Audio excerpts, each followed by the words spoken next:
Мал алып союлбаш керек. Мыйзамга баш ийебиз. Маркумдун 40 жана жылдыгын өткөрүүгө тыюу салынат. Ушул сыяктуу аш тойлордогу айрым жөрөлгөлөргө тыюу салган мыйзам долбоору коомдук талкууга чыгарылды. Документти Жогорку Кеңештин депутаттары Замирбек Мамасыдыков жана Шайырбек Ташиев иштеп чыккан. Мыйзам долбоору боюнча маркумду узатууда төмөнкүдөй чектөөлөр кирет. Мыйзам долбоору боюнча маркумду узатууда катышуучулардын саны чектелбейт жана мал союлбайт.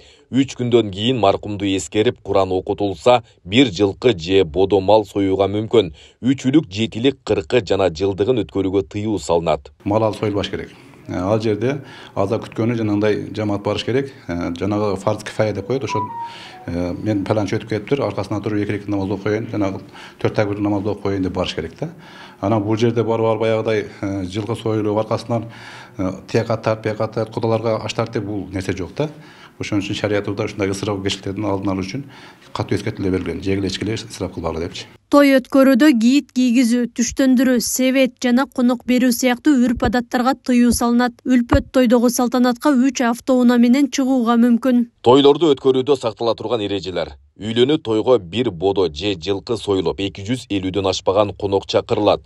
Кыз узатууда 1 бодо же жылкы союлуп, коноктор 100дөн ашпашы керек. Эгерде үлпөт той жана кыз узатуу бир өтсө, 1 бодо же жылкы союлуп, коноктор 350дөн ашпашы керек. Мыйзамдын аткарылышын мамлекеттик администрация мэриялардагы каада салттарды жана майрамдарды жөнгө салуу боюнча комиссия көзөмөлгө алат. Эрежеге баш ийбеген той ээсине 300 000 сом, салтанат өткөрүлгөн кафе ресторандардын ээсине 100 000 сом. Ал эми сөөктү коюуга байланыштуу тартипти бузгандарга 200 000 сом айып пул салынат. Штраф бул эскертүүдө.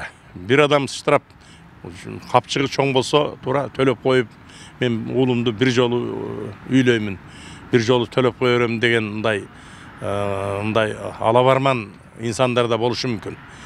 Бирок мен ойлоймун, эгерде түшүнүгү бар адам болсо, андай жолго барбайт деген ойдомун. Ошондуктан мыйзам күчүнө кирсе, бара-бара калыптанат. Туура башында болушу мүмкүн, андайларда чыгышы мүмкүн.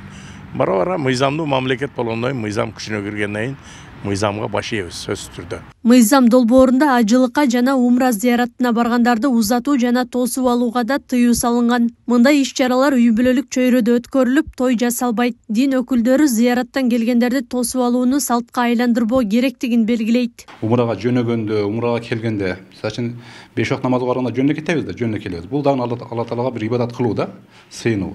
Ал жерге барганда жөнөгөндө бир машакат, келгенде бир машакат деген нерсе жок да. Аэропорттон күтүп алсын, андай той неме кылсын, бутуна килем төшөп, аягдай тосуп алсын деген нерсе жок да. Ошо намазга кандай барып келген болсо, худ ошол сыяктуу эле умрага баргандан барып келе бериш керек. Эч кандай бир мен бардым, келдим деген түшүнүк болуш керек. Анан паланчы келиптир, барабыз, тойго барабыз, ашка барабыз деп, буну бир өзүнчө бир салтка айландырып алыш керек да.